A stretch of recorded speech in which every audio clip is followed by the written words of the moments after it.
D'un coup, l'incertitude sur l'avenir est montée d'un cran.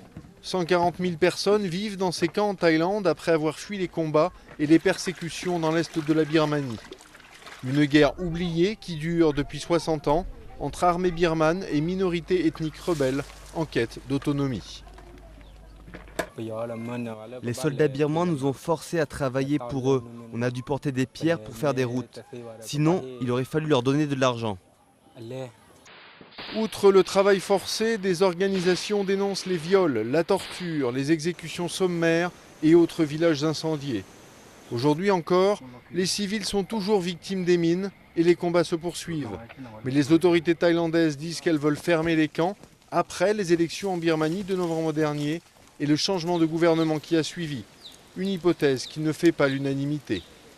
L'est de la Birmanie est toujours en guerre et nous voyons des gens arriver quasiment tous les jours pour obtenir de la Thaïlande une protection contre les violations des droits de l'homme dans les zones ethniques.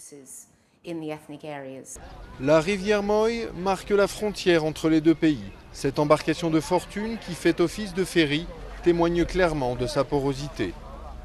Les organisations humanitaires soulignent que Bangkok n'a pas intérêt à fermer les camps, risquant de voir les réfugiés revenir aussitôt. Le calendrier reste à définir, mais les réfugiés ont déjà peur. Les gens sont tristes, on est en colère et on a peur, très peur, parce que si on est renvoyé en Birmanie, on ne sait pas ce qui va nous arriver. On va probablement finir en prison ou en camp de travail forcé. La Thaïlande affirme discuter de cette question avec les autorités en Birmanie. Pendant ce temps-là, ces réfugiés sont encore en sécurité, mais peut-être plus pour très longtemps.